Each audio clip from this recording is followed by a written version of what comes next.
예수께서 여리고로 들어가 지나가시더라. 삭개오라 이름하는 자가 있으니 세리장이요 또한 부자라. 그가 예수께서 어떠한 사람인가 하여 보고자 하되 키가 작고 사람이 많아 할 수 없어 앞으로 달려가서 보기 위하여 돌 무화과 나무에 올라가니 이는 예수께서 그리로 지나가시게 되밀어라. 예수께서 그곳에 이르사 쳐다보시고 이르시되 삭개오야 속히 내려오라. 내가 오늘 내 집에 유하여야 하겠다 하시니 급히 내려와 즐거워하며 영접하거늘 뭇 사람이 보고 수군거려 이르되 저가 죄인의 집에 유하러 들어갔도다 하더라. 삭개오가 서서 주께 여짜오되 주여 보시옵소서. 내 소유의 절반을 가난한 자들에게 주겠사오며 만일 누구의 것을 속여 빼앗은 일이 있으면 내 갑절이나 갚겠나이다. 예수께서 이르시되 오늘 구원이 이 집에 이르렀으니 이 사람도 아브라함의 자손이미로다. 인자가 온 것은 잃어버린 자를 찾아 구원하려 함이니라. 아멘. 통계청 자료에 의하면 2022년 대한민국 1인 가구의 전체 가구의 34.5%인데요. 1인 가구가 그렇게 많이 늘었다는 얘기입니다. 세 가구 중에 한 가구가 1인 가구가 된 건데요. 주목해야 할 것이 1인 가구의 취미 활동의 77.9%가 동영상 시청입니다. 최근 청년들 사이에서 전화 공포증이 있다고 해요. 전화하기 전에 가슴이 두근거리고 머리가 하얘지면서 강한 긴장과 불안을 느끼는데요. 채팅이 익숙해진 청년들이 대화라는 소통 수단은 이미 이제 스트레스가 돼버린 거예요. 저 역시 선거운동을 위해서 얼굴도 모르는 대의원들에게 전화를 드리려면 가슴이 두근거리고 머리가 하얘졌습니다. 차라리 문자면 편하겠는데 인사말을 어떻게 건네야 되나, 또 받아주시겠지만 이게 참 한번 뵌 적도 없고 얼굴도 모르는 분에게 이렇게 전화하는 게 결례가 되지 않나, 이런 생각들이었습니다. 그래서 문자가 훨씬 쉽더라고요. 현대인은 관계 역량이 많이 약해졌어요. 관계는 숙제가 돼버렸거든요.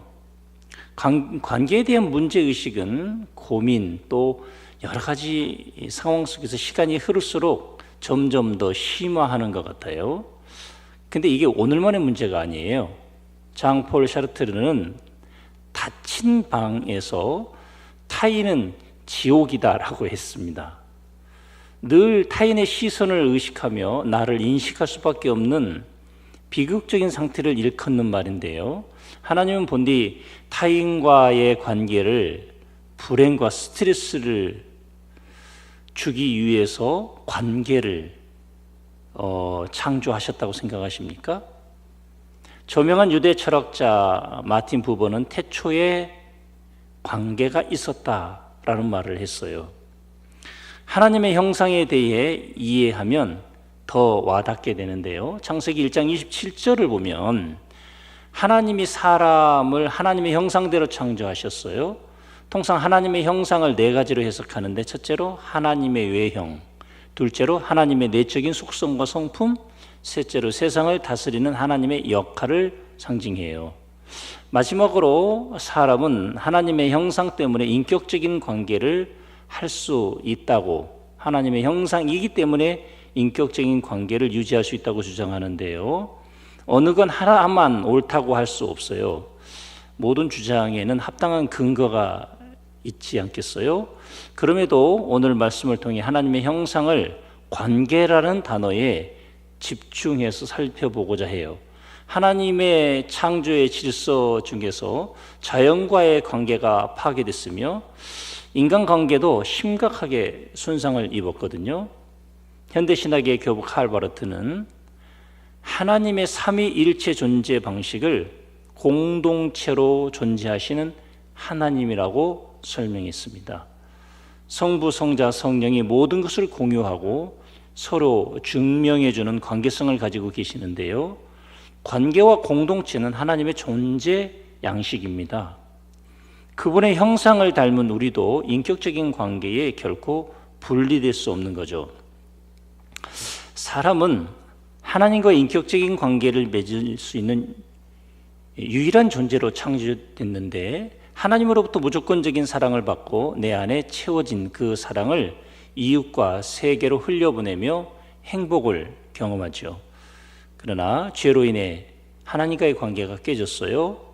이웃과의 관계가 깨졌죠. 세계와의 관계, 무엇보다 나 자신과의 관계가 비뚤어지기 시작했어요. 오늘 본문은 삭개오가 그런 인물입니다. 누가복음 19장 1절로 2절을 보면 예수께서 여리고로 들어가 지나가시더라. 삭개오라 이름하는 자가 있으니 세리장이요 또한 부자라. 주님께서 여리고로 들어가시는데요, 삭개오가 등장합니다. 주님이 기적을 일으키시거나 전도할 때에 이름이 언급되는 사람은 흔치 않아요. 2절에 보면 삭개오라 이름하는 사람이 있대요.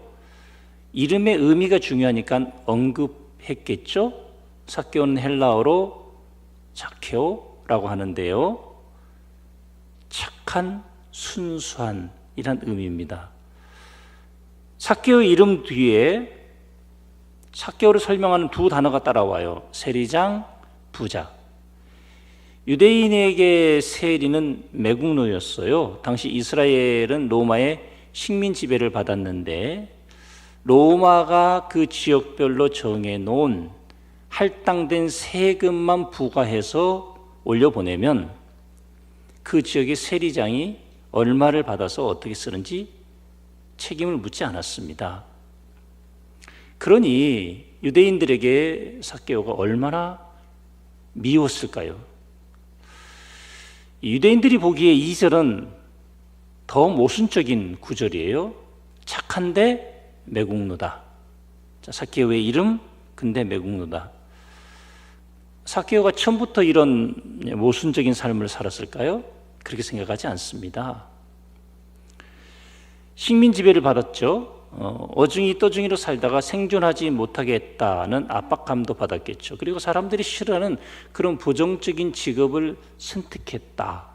그럼 그 안에 뭔가 열등감이나 또 가난함이나 상처들이 있었다는 것이 전 이해로 가능하겠죠. 자기 생존이 중요했어요. 누구보다 치열했을 테고 경쟁도 하고 착취도 했죠. 내 생존을 위해서는 타인의 고통을 이용했어요. 그러니까 이익과의 관계가 깨지고 그는 가장 심각한 자기 자신과의 관계가 깨졌다는 것을 삭개오가 과연 눈치챌 수 있었을까요? 거기서부터 출발하거든요. 결국 사람과의 관계가 깨진 것은 자기와 자기의 관계, 자기 안에 하나님의 형상이 계신데 하나님의 형상이 태초에 관계가 있었는데 그걸 깨닫지 못하는 거죠. 삭개오의 부모가 이름을 붙여줬을 텐데 착하고 순수한 삭개오가 되기를 바랬을 텐데요. 그는 죄인이고 매국노입니다. 이름에 담긴 목적과 의도대로 살아내지 못하죠. 그는 괴리와 모순이 가득한 삶을 살죠. 자신을 잃어버린 채 방황하는 자아의 모습인데요. 많은 것을 소유했으나 가장 소중한 것을 잃어버린 세상을 살아가는 그의 모든 방식일 텐데 이 시대의 우리의 자화상이 될 수도 있다는 생각을 해봅니다. 이웃과의 관계, 자기와의 관계를 상실한 삭개오에게 예수님이 다가가세요. 그의 재력이라면 독대할 수도 있었을 텐데 무화과 나무 위에서 예수님을 지켜봅니다. 잘 보이면서도 적절히 자신을 숨기고 싶었겠죠. 삭개오는 누구에게 진실하거나 당당할 수 없어요. 그에게 예수님이 찾아가시거든요. 그리고 이름을 불러주셨어요. 삭개오 입장에서 자신의 삶과 너무 다른 이름을 정말 지우개로 지운다면 그리고 새롭게 쓰고 싶지 않았을까요? 그 이름을 예수님이 불러주십니다. 삭개오야, 너는 순수한 사람이야 라고 말해주는 것 같아요. 그리고 삭개오의 집에 들어가셨어요.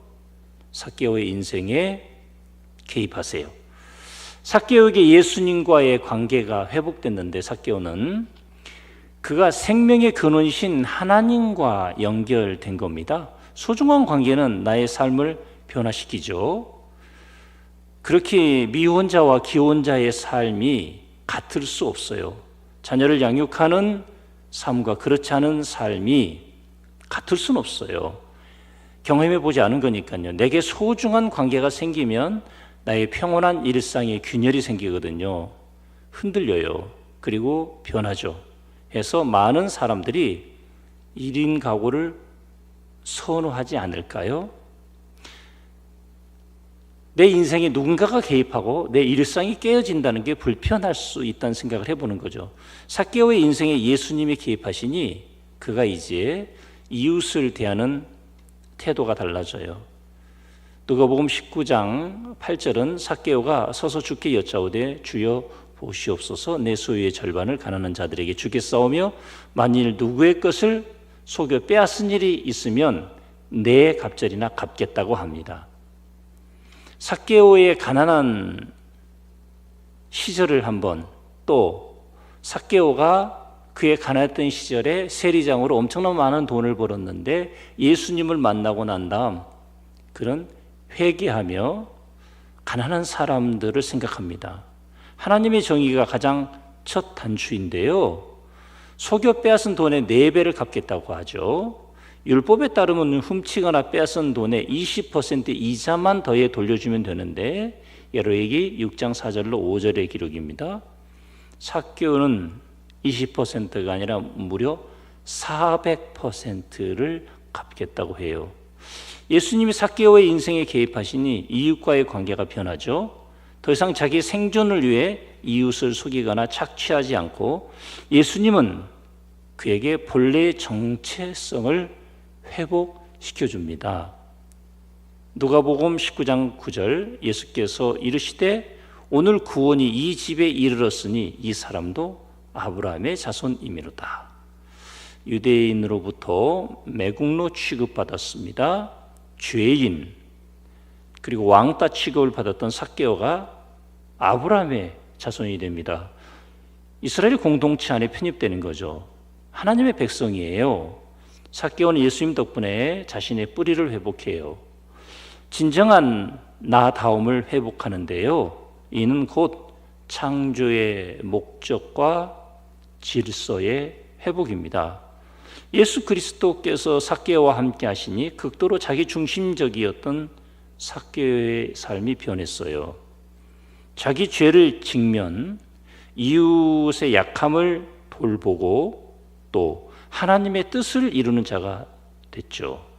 하나님과의 관계, 이웃과의 관계, 자신과의 관계가 질서를 찾아 정리가 됩니다. 존 웨슬리는 그의 설교 새 창조에서 창조 질서의 완성에 대해 말했는데요. 또한 모든 것의 면류관으로서 깊고 친밀하고 중단 없는 하나님과의 연합이 있을 것입니다. 즉 성령을 통해 성부와 그의 아들 예수 그리스도와의 지속적인 교통, 삼위일체이신 하나님과 그 안에서 모든 피조물을 계속 향유함이 있을 것입니다라고 했습니다. 창조의 목적은 삼위일체 하나님과의 완전한 연합인데 하나님과의 인격적인 교제와 관계 안에서 우리에게 허락하신 이웃과 세계를 향유하는 인생이 되는 거죠. 질서의 회복, 창조 질서의 회복. 우리는 하나님께서 창조하신 수많은 피조물과의 관계도 이야기하지만 인간과의 관계를 한번 생각해 보자는 겁니다. 예수 그리스도와 그분의 영이신 성령님은 모든 관계 안에서의 회복을 주도하시는 화해자세요. 창조 질서의 회복을 사모하고 창조 질서의 회복을 위해 헌신해야 할 때죠. 그 중에 하나는 관계와 관계 사이를 위한 헌신입니다. 나 혼자 조용하게 살면 되지. 로고스 교회 하나 평안하면 되지. 그건 아니더라고요. 공적인 의무, 그리고 공동체가 입을 손실들을 생각한다면 우리는 관계의 회복, 이것이 창조 질서의 회복이다라고 하는 사명감을 가지고 임해야 할 텐입니다. 성령의 도움을 받아 우리 사이에 일그러진 관계 속으로 몸을 던져보는 겁니다. 가정, 교회, 일터, 성결교회, 그리고 세계를 향해 무너진 관계를 회복하는 영향력의 범위가 넓어진다는 것은 하나님이 쓰시는 범위가 넓어지는 위대한 사역을 감당한다는 얘기겠죠. 관계를 회복하는 것이 창조의 질서를 회복한다는 사실을 깨닫고 나와의 관계, 나와 이웃과의 관계, 나와 성결교회와의 관계, 나와 삭개와의 관계, 삭개와 군중과의 관계에 예수님께서 헌신하셨던 것처럼 이 사명 앞에 헌신하는 귀한 성결 가족들이 되시길 축복합니다.